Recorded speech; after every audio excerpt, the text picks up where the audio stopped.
So this presentation is connected to resilience factors of mountain farming. So the final objective of moving is analyze how we can increase sustainability and resilience in mountain areas in Europe, but not in a utopical way or thinking just, oh, mountains are beautiful, I love going to the mountains.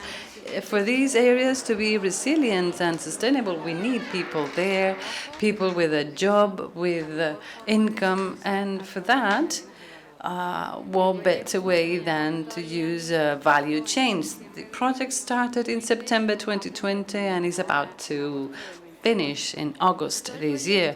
All the project is done under this multi-stakeholder approach, participative approach, with all the stakeholders and those who are in place to make decisions from the political point of view. The idea, the starting point is that mountains in Europe are infravalued, and then we forget that they are the ecological spine of Europe. Among 30% of European territory is mountainous territory. They concentrate most of the hotspots of biodiversity, and also they provide services that are essential for our life. One of them is being the true water reservoirs of water, both in snow and as rivers.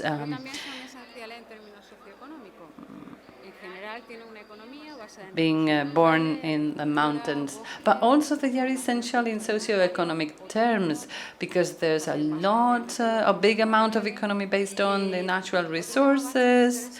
Another important thing is that around 18% of farm exploitations in Europe are considered mountain exploitations, and they are providing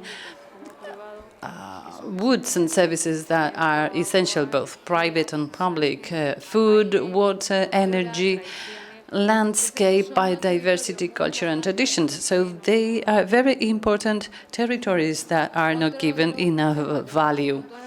Another starting point of the project is that when we talk about mountains in Europe, we mean very diverse environment.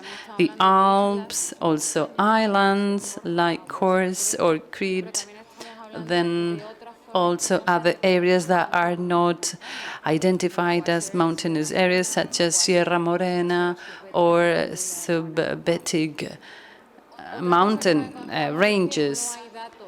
Another challenge is that we found that there are no real data at the local level. There's a lack of information at the local level.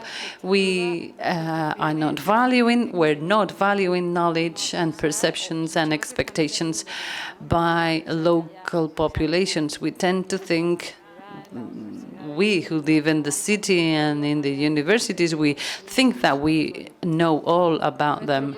Our project also started with the idea that we could not use a single approach, but we needed to understand different solutions adapted to each context of its territory. And that's where richness is, in taking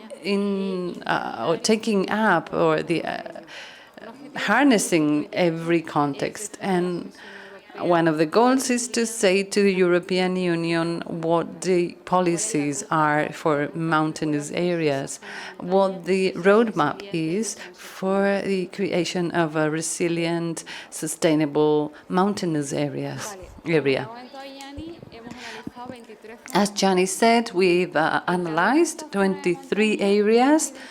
For each of them, we identified a value chain that could be representative, innovative, that could articulate resilience and sustainability of the territory.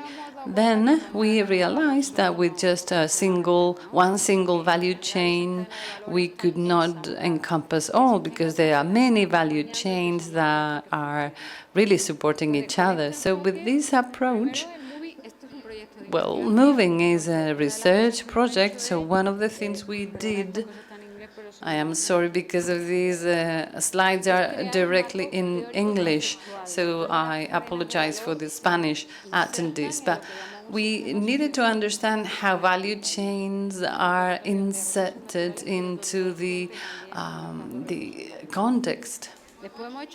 We did an inventory of over 450 value chains all over Europe to show this richness and wealthy territories. We also carried out a participatory analysis of land use, supporting these value chains.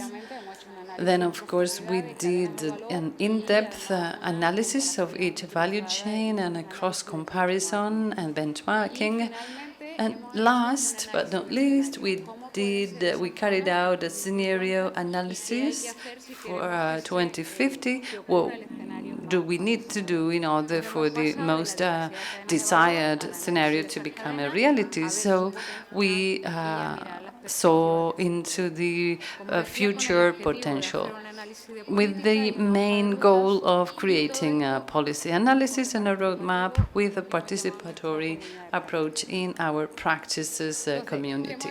So first of all, we created an interface between science, society, and politics, with a multi-stakeholder approach, where each of these 23 areas were provided with a multi-stakeholder platform representing all of the stakeholders with any interest, such as farmers, transformation companies, policymakers, researchers, civil society, completely opened. So each platform was open.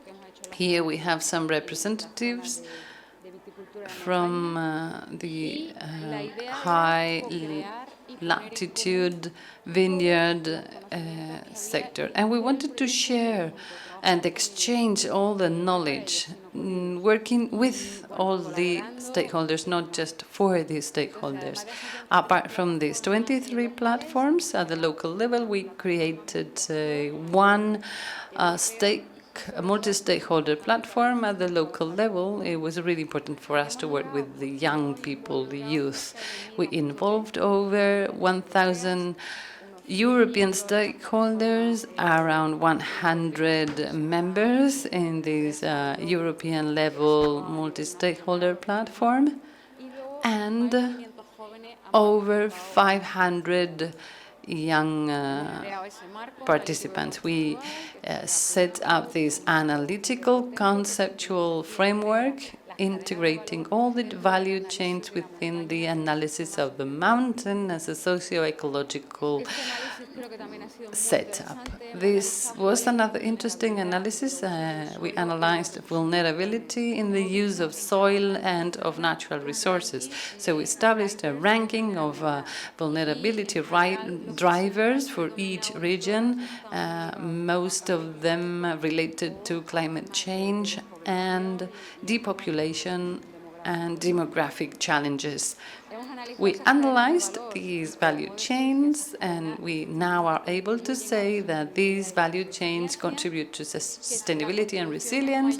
This contribution is bigger when the value chain is a part of a set of value chains like tourism, restoration, products offered by local businesses, creating a direct relationship between farmers, companies at the local level, and creating an experience allowing to, for instance, in Christmas time, you remember, do you remember that nice cheese we had that day?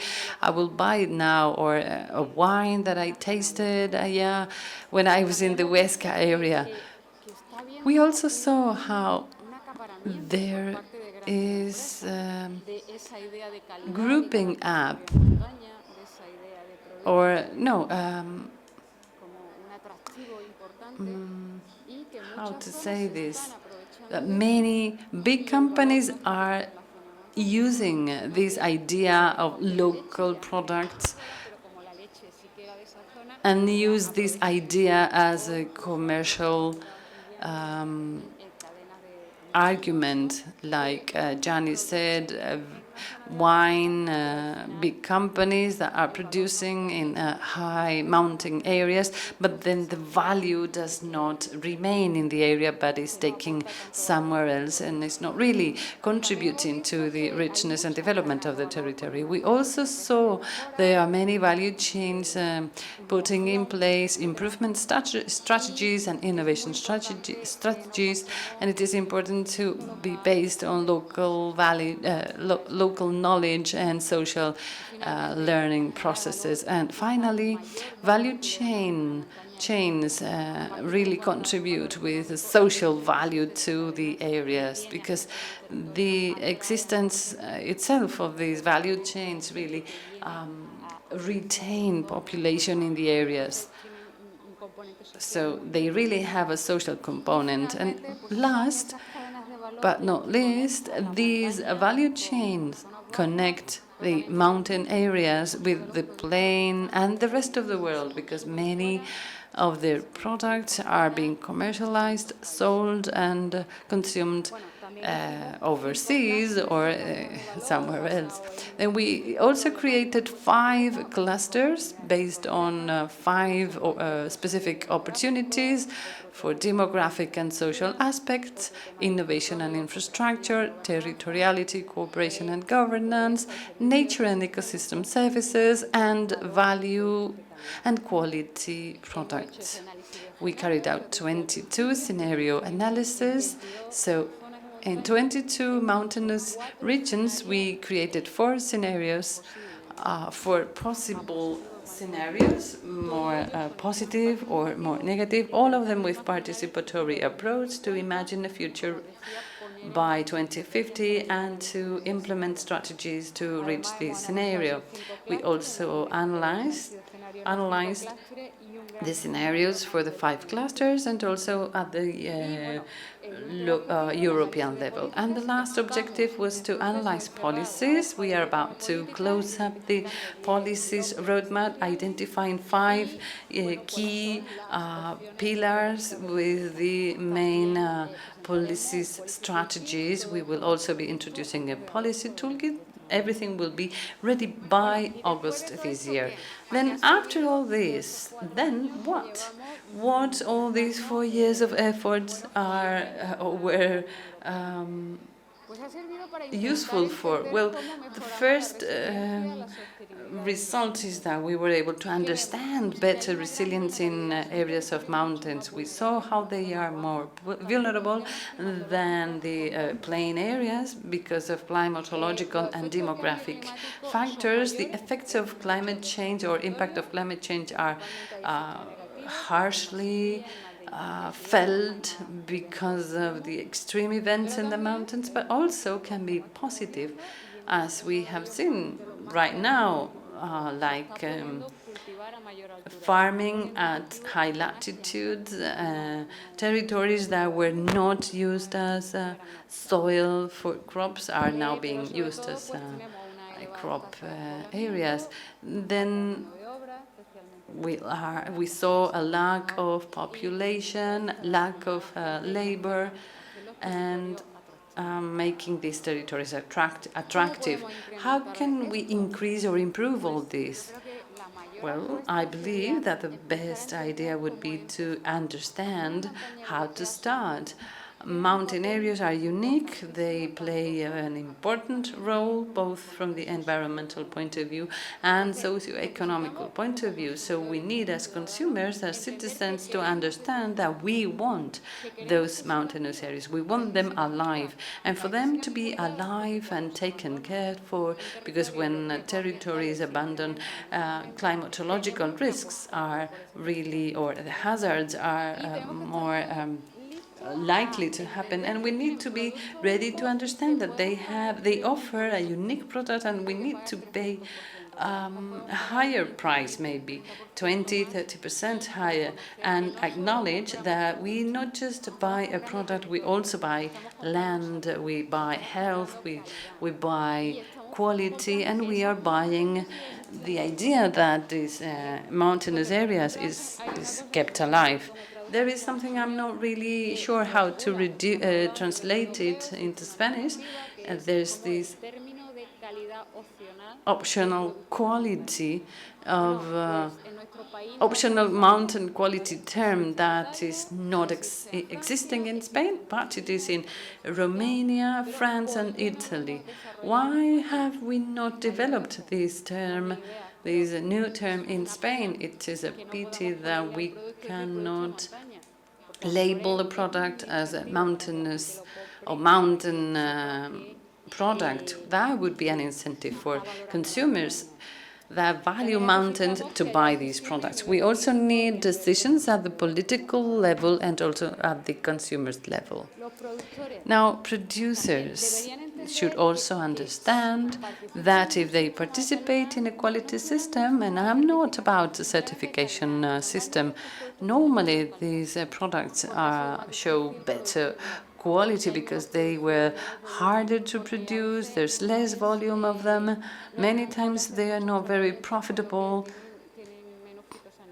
they don't really have that much pesticides and fertilizers on them. So producers should understand that getting into a quality system should be a good idea, even if you need to pay for it being certified, etc. There's also unloyal competency because many products are being used with this idea of mountain product when they are not mountain products. For instance, in Cordoba, Iberic ham with denomination of origin, you need to be an expert, like you have to be an expert in wine to go and buy exactly what you are looking for. When you are told that you are buying Iberian ham, the truth is that that poor pig has never tasted any or has not stepped on any grass at all. But because you see this label, you think this is Iberian ham. And there's a whole dynamic that involves all these producers to keep the consumer in this gray area where we don't really understand where we are being sold, and producers keep selling products that are not the real thing. Also, we need that the bureaucratic load and costs for producers are reduced, and we also need distribution of power along the value chain that respects small producers, and also to break pressure, to stop pressure due to intensification. Again, with this type of Iberian ham, it's also very, it's like a lie when you think as consumer that you are buying a ham that is sort of unique, and then the truth is that there's hundreds of pigs just going inside the field and just stayed there for 2 days and then back to the farm. So this means a high pressure of intensification that goes against resilience. What could we do as consumers?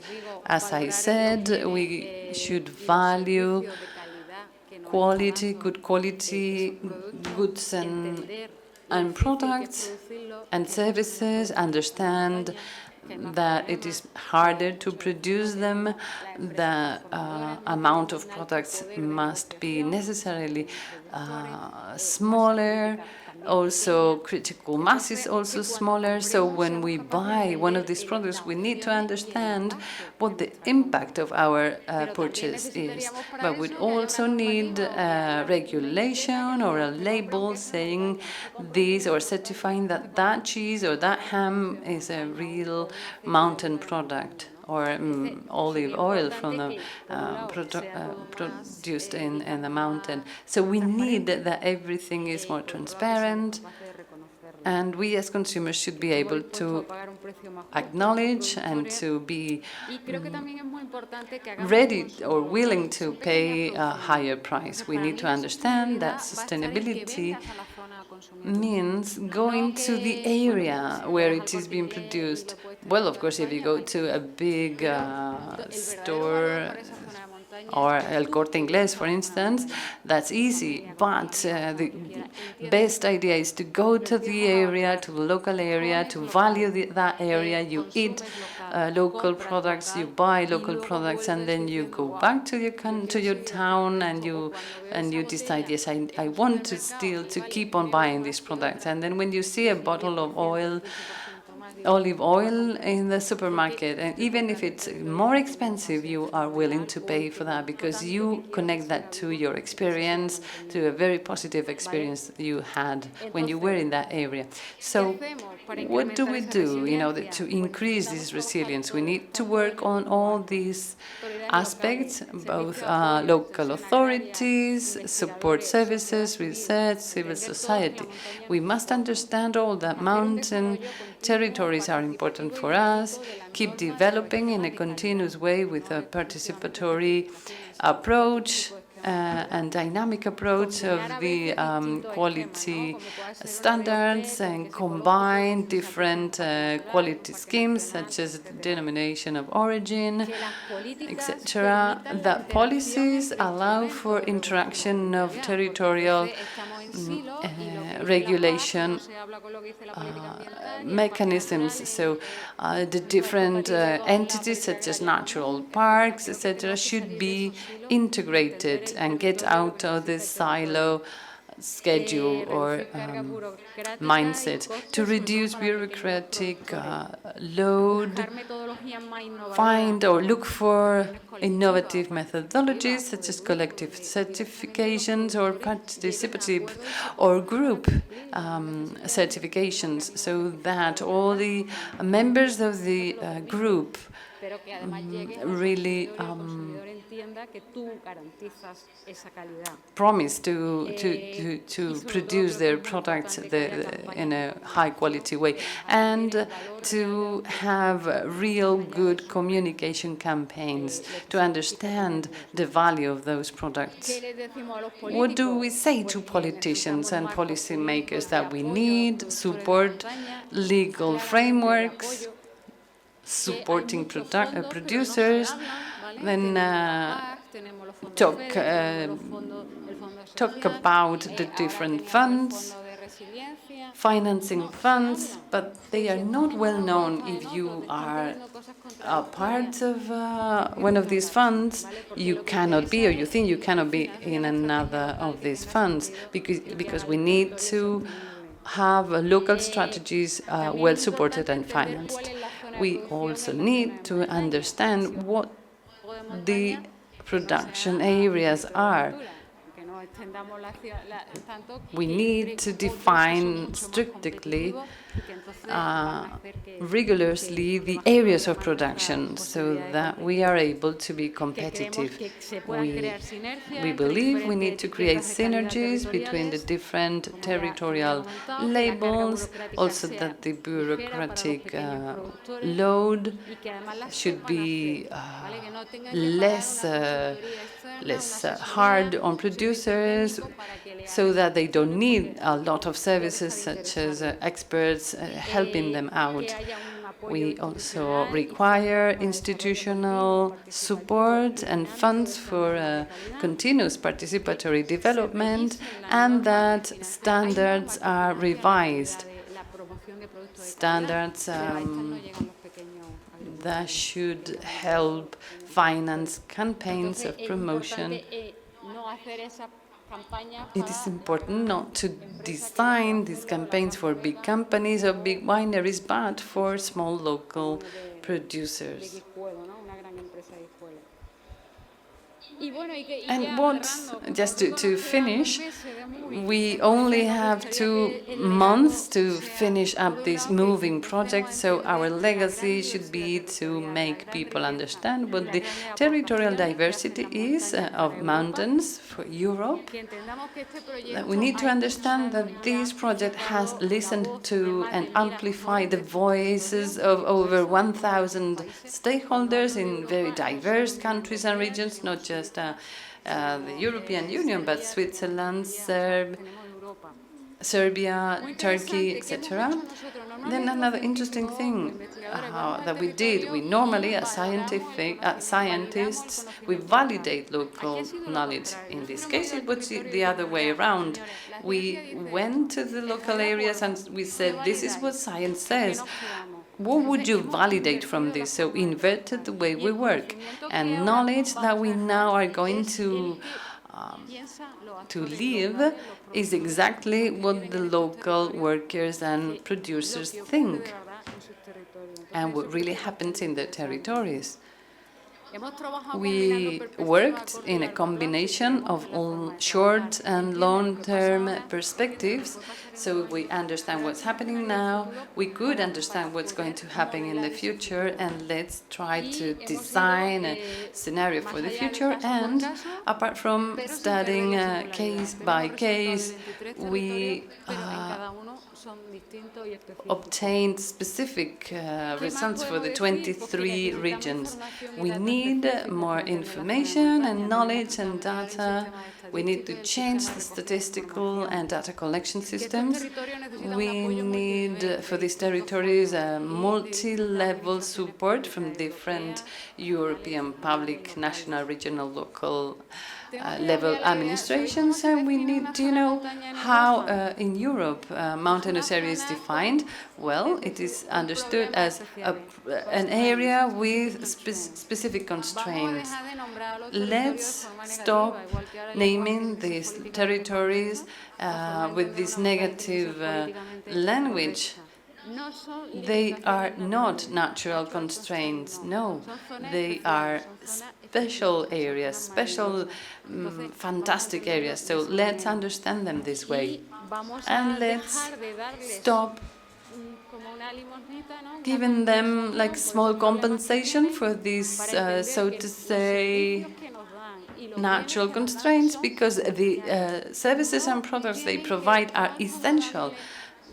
We are not just giving them a support, no, we are acknowledging the big value they contribute. And we need to do it in a sufficient way. And last but not least, one of our logos, it's very badly translated into Spanish, that's I left it in Spanish, unlocking the power of mountain value chains for the sustainability of these territories. And with this, I am over. I have finished. Thank you very much.